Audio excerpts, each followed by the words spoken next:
Address करना है study design, बाकी सारी चीजें उसी से गाइड रहती हैं। जो तो रिसर्च का क्वेश्चन कहाँ से आता है, तो अपने कुछ रिसर्च क्वेश्चन में क्या होना चाहिए? सबसे इम्पोर्टेंट है क्वेश्चन मार्क होना चाहिए रिसर्च क्वेश्चन में। Don't have a research question, so a study of this. So this is not a research question, study of. So you need to have a question there, then only you can really plan to go ahead how to do it. So we want it to be interactive. Day to day practice से, हमारी day to day practice में क्या problems होती हैं? Doctor Vashishtha का example दिया कि उसमें उस पेपर्स उन पेशेंट्स में ऐसा था CSF नॉर्मल आता और सिर्फ लिवर एंजाइम्स रेज आती थी, किसी का क्रिएटिनिन फॉस्फोकाइनेज कराया रेज आता था. That's why they were worried कि not an infection, probably an inflammation, and that's why they started working backwards from there, and then they found the drugs. 4-5 papers लिए उसके बाद उन्होंने किया कि ये टॉक्सिन है, then they looked into it. तो सिमिलरली हमारे जो रूटीन प्रैक्टिस में हमें कुछ अनएक्सप्लेन्ड मिलता है और कुछ और कैसे पता चल सकता है? आइडिया आएंगे कैसे? आइडिया कैसे आए? कोई भी चीज क्यों हो रही है, उसी ने सोचा कि गिर क्यों गए. उसी तरह से मैडम जो बोल रही थी जो हो रहा है वो क्यों हो रहा है ऐसा ये जानना. और कुछ समटाइम पेशेंट की बस रिसर्च क्वेश्चन प्रैक्टिस में से जो आ रहा है वो तो ठीक है. वो कई बार आपको लगता है या फिर पेशेंट पूछता है ऐसा क्यों हो रहा है, ऐसा क्यों नहीं हो रहा, तो आप और पढ़ के पता चलता है. सबसे इम्पोर्टेंट, इन सबसे ज्यादा इम्पोर्टेंट कुछ और है जहाँ से रिसर्च क्वेश्चन, वो बर्डन ऑफ स्टडी करना चाहते हैं. काफी चीजों का डेटा नहीं होता हमारे पास. कैसे, आपको कैसे पता भी नहीं? लिटरेचर में अवेलेबल नहीं है या हमारे So पर्टिकुलर लिटरेचर, जब आप लिटरेचर देखते हैं तो उसमें आपको कोई डेफिशिएंसी दिखती है कि ये चीज मिसिंग है. या आप पुरानी रिसर्च देखते हैं, पुरानी रिसर्च में लिखा होता है कि किसी ने कोई रिसर्च की नेट से बच्चों में की, उसने कहा कि इसमें इस चीज पे और डेटा नहीं था. तो जो पुराने पेपर्स आप पढ़ेंगे तो आपको ज्यादातर आइडिया. स्टडीज में वो लिखते हैं कि इस चीज का डेटा हम कलेक्ट नहीं करते, तो आपको पता है कि ये डेटा अवेलेबल नहीं है. This can be addressed by research. और कुछ जो आपको लगता है ये डेटा नहीं है, प्रीवियस स्टडीज में जो लैक में रहेगी, किसी ने कोई स्टडी करी, कोई पर्टिकुलर इंस्ट्रूमेंट अवेलेबल है, we can address this question in a better way. कोई पॉपुलेशन ग्रुप नहीं वो एड्रेस कर पाए डिस्कशन. और टॉपिक्स न्यूज़पेपर में जो चल रहा है आजकल, जो चीज की डिस्कशन चल रही है, कोविड शुरू हुआ तो वो डिस्कशन चल रहा है, तो आप उसमें हमेशा रिसर्च कर सकते हैं. उससे डबल बेनिफिट है. तो आपको पता है कि ये रेलेवेंट होगी, अभी ये डिसीज चल रहा है, अगर आपने कुछ ढूंढा, कुछ नया method of diagnosis treatment, immediately applicable. और दूसरा इमीडिएटली पब्लिशेबल, क्योंकि जर्नल क्लब हो रहा है डिपार्टमेंट में या कोई केस प्रेजेंटेशन होती है, उसमें भी कई बार आइडिया क्लिक कर जाता है कि आप ये कर सकते हैं. मीडिया कवरेज की बात होगी, एक्टिव होना, particular topic of interest in our speciality, उसी पे कुछ लोग करना चाहते हैं, तो इसलिए they don't look too far beyond that. Sequential research कहते हैं इसको, कि आपने एक कोई एड्रेस किया क्वेश्चन, फिर उसी क्वेश्चन को और स्पेसिफिकली एड्रेस किया और मेथड से एड्रेस किया. So this way also builds your reputation. तो आप रिसर्च भी कर रहे हैं और उस फील्ड में आपकी रेपुटेशन बन रही है कि this on this thing this person is the authority और this person is the main researcher. तो उसमें आपको बाकी चीजों से देने के लिए आसान होता है कि बार-बार आर्टिकल वगैरह नहीं देखना पड़ता है, एक ही बार बनाया हुआ है तो उसको आप आगे चलाते रहते हैं. सो प्राइमरीली एक कॉमन सेंस है हमारे पास, जो कि कुछ जो अभी चालू डेफिशिएंसीज हैं उनको एड्रेस कर रहे हैं. और तीसरा टेस्ट है थ्योरी, कि आपको कुछ लग रहा है कि इस तरह से करें तो शायद बेटर हो, और अगर एग्जांपल दें तो शायद बेटर, तो उसको आप टेस्ट कर सकते हैं. क्योंकि ये इसलिए इम्पोर्टेंट है कि इसी टॉपिक पे पहले रिसर्च हुई है, मतलब वी नो कि it is a relevant topic of interest to others, and then we can address. इन लोगों की आंखें बंद हो रही हो तो आगे बुला लो.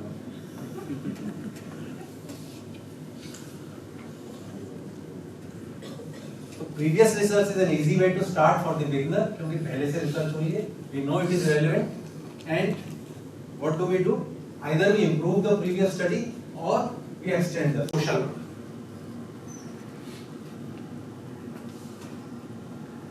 रिसर्च की कैटेगरीज होती हैं. बेसिक रिसर्च होती है जो कि आप लैब में करते हो, जैसे लेट्स से एनाटॉमी में कोई कर रहा है genetic factors and muscle bone attachment, तो ये बेसिक कुछ कंसेप्ट देगी, it will not apparently lead to some application in the.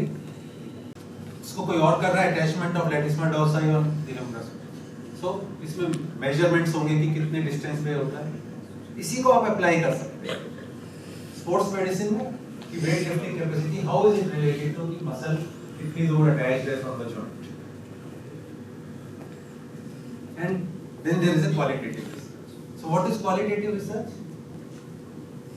Quantitative और क्वालिटेटिव दो तरह की रिसर्च होती है। रिसर्च में हम क्वांटिटेटिव में वो चीजें हम मेजर करते हैं जो मेजरेबल होती है। क्वालिटेटिव रिसर्च में आप लोगों का बिहेवियर, आइडियाज, ओपिनियंस को क्वांटिफाई करने की कोशिश करते हैं।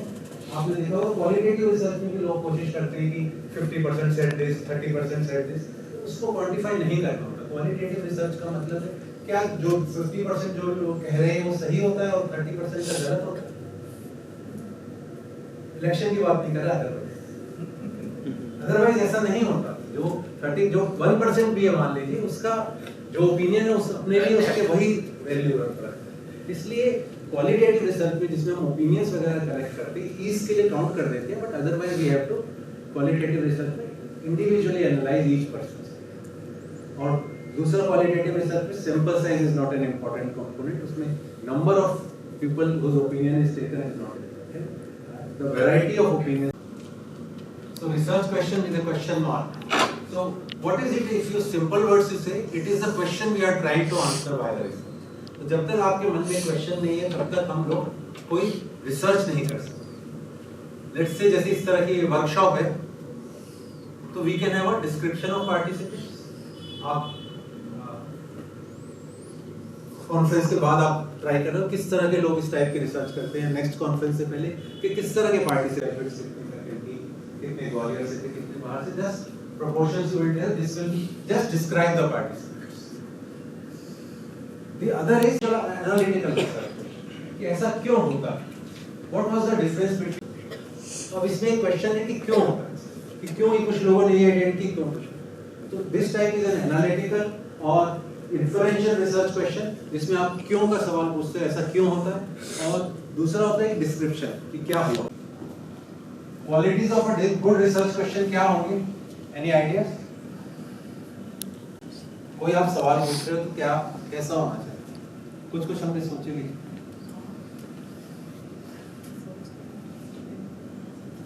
बहुत ओपन एंडेड कर सकते हैं, फोकस रहना चाहिए,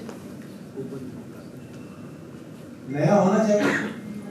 नया क्वेश्चन जरूरी है रिसर्च के लिए, अदरवाइज पुराना ही आप करेंगे तो कोई इसकी वैल्यू नहीं। ज्यादातर हम थीसिस में वही करते रहते हैं, वहां से खुद देख के लाओ, वहां थीसिस देख लो, तो वैसे ही कर लो। लेकिन नया होगा तो बेहतर होगा। और कुछ क्लियर होना चाहिए, इंटरेस्टिंग जरूरी है, आपको भी अच्छा लगेगा, जो करा रहा है उसको भी, और बाद में पब्लिश करना है तो भी फिजिबल नहीं कर सकते, मतलब मेहनत करके कर इजीली करने का। अगर कोई क्वेश्चन हुआ नॉवल नहीं होगा, कोई कर कैसे फिजिबिलिटी सेटअप में वो कर पाएंगे, आपके सेटअप में वो मशीन्स और इस तरह के पेशेंट उपलब्ध हैं कि नहीं, आपको ज्यादा इंपॉर्टेंट फिजिबिलिटी, कंस्ट्रेंट्स नहीं होने चाहिए, फाइनेंशियली भी फाइनेंशियल कंस्ट्रेंट्स नहीं होने चाहिए, समय का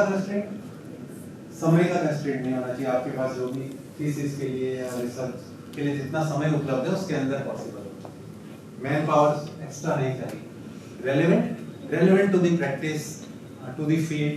ऐसा आपको जीका वायरस पे स्टडी कर दी तो कोई पूछ ही नहीं रहा क्योंकि आपने जीका वायरस यहाँ होता ही नहीं, तो it is not relevant to the readership. आपको फिर नहीं ब्राजील में छपाना पड़ेगा या नहीं। अनएथिकल क्वेश्चन है तो you won't get permissions to do, even if you get permissions and you are able to do, you won't get it published. ये फाइनल क्राइटेरिया थे जो पहले बोले जाते रिसर्च क्वेश्चन। इसमें फिर 5 फाइनल क्राइटेरिया में 2 और ऐड ऑन हुए हैं, बट आप उसको क्लियरली लिखेंगे तभी it is understandable to others, और बहुत ज्यादा सिंप्लीफाइड नहीं होना चाहिए, it's somewhat complex so that it is worth it. Research question बहुत ज्यादा स्पेसिफिक होने की जरूरत है, थोड़ा ओपन रखते हैं क्योंकि बहुत सारी स्टडीज एक ही रिसर्च क्वेश्चन को आंसर, तो one research question need not be answered by single study. Research question is what is the effect of weekly iron on anaemia in adolescent girls भी हो सकता है, उसकी अलग अलग डोजेज हो सकती है। इसको आप तो अलग अलग तरीके से दे सकते हैं, टेबलेट में दे सकते हैं, सिरप में दे सकते हैं, तो ये सब अलग अलग स्टडीज। तो रिसर्च क्वेश्चन एक ही है, लेकिन इसको कई तरह से एड्रेस किया। एक रिसर्च क्वेश्चन का हमेशा एक स्टडी से पूरा आंसर नहीं होता है, उसमें काफी सारे कंपोनेंट्स होते हैं, they can be addressed with different. So multiple studies will answer a single research question, part of a research question will be answered by single study. Thesis के लिए जिन लोगों को थीसिस करानी है या करनी है, आंसर निकालूंगा फिर 5 मिनट में। Focus yourself to single research question and try to address it properly. Research question कैसे बनाते हैं?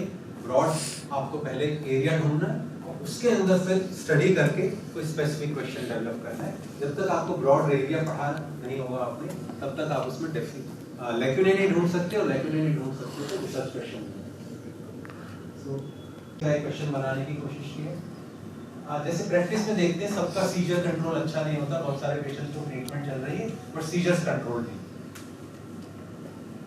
तो यू ट्राई टू लुक थोड़ा सा लिटरेचर में, थोड़ा पेशेंट से पूछ के सीजर से तो पता चला कि non compliance is an important reason. So then we read what is the prevalence of non-compliance. Question will become what is the prevalence of non-compliance among children with epilepsy? उसमें क्या डेफिशिएंसी, हमें क्यों नहीं पता कि इनका कंट्रोल नहीं होता, और उसमें ऐसे आप पढ़ेंगे तो पता चलेगा non compliance is important reason. Literature देखेंगे तो पता चलेगा इंडियन डेटा कम है, then you develop a research question. अगर इसमें डेटा है तो दूसरी चीज देखिए। पीको इस कार्टून कैरेक्टर का नाम भी है, लेकिन और क्या होता है पीको?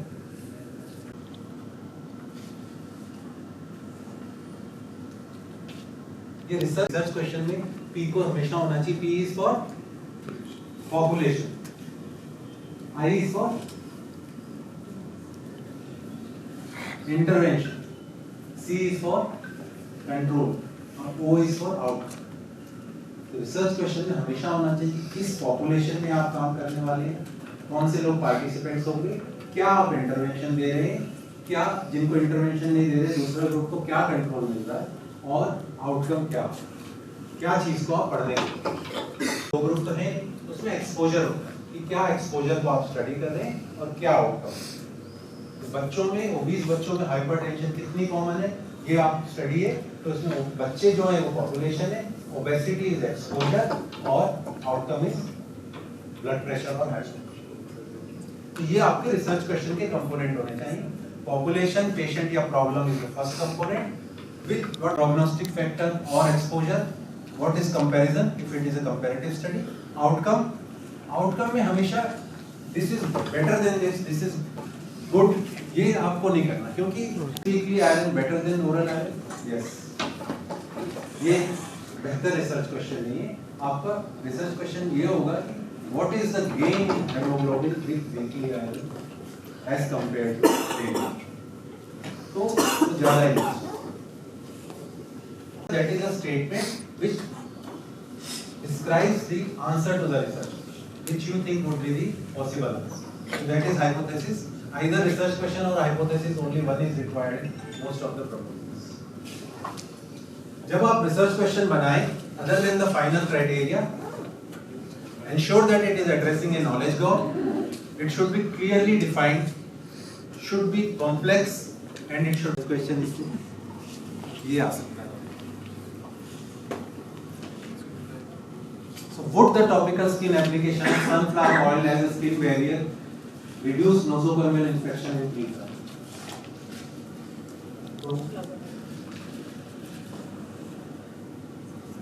इसमें क्या है देख, इसके कंपोनेंट बता सकते हैं आप? पॉपुलेशन क्या है? Preterm infants, intervention sunflower oil, control.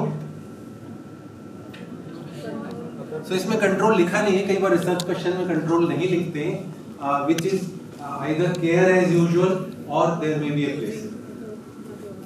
Outcome reduction in nosocomial,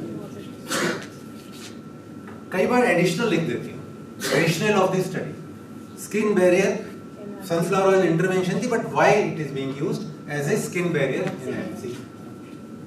population preterm intervention topical skin application of sunflower oil. सिर्फ सनफ्लावर ऑयल हमारा इंटरवेंशन नहीं है, वरना पता चला पिला रहे हैं सनफ्लावर ऑयल, इश्यूज ना हो। Outcome of interest, we have some exercises which we are not going to do, I think. So we will just go for the summary of this session to finish it up. आप सबसे पहले एक general topic interest का ढूंढिए, वो लोगों के लिए इंटरेस्ट का और अपने लिए भी इंटरेस्ट का। ऑफिस में आपको 1 डेढ़ 2 साल काम करना है, तो ऐसा ना हो कि बिल्कुल पढ़ जाए कि बेकार काम मुझे मिल गया टॉपिक। रीड इट अप, बिल्कुल पढ़े बिना उस सब्जेक्ट में आपको कभी रिसर्च क्वेश्चन नहीं बना पाएंगे। देन नैरो द टॉपिक, कि जो रिसर्च जिसमें जिस पोर्शन में आप कर सकते हैं, जिस चीज़ के आप पेशेंट आते हैं आपके पास, फिर एक रिसर्च क्वेश्चन बनाइए। इंश्योर करिए कि जब आप लिख रहे हैं रिसर्च क्वेश्चन तो पीको एलिमेंट्स डालें, और फिर उसको टेस्ट फॉर गुडनेस कि it is appropriately complex and not answerable in a single yes और that's all. Anything about research question? Research question के आपको सिर्फ क्वालिटीज पता होनी चाहिए, कैसा होना चाहिए, and then anything you feel के I want to do research on this, then you just test कि ये सब चीजें हैं इसमें, अगर हैं तो that's a good research, you will hardly fail. Thank you.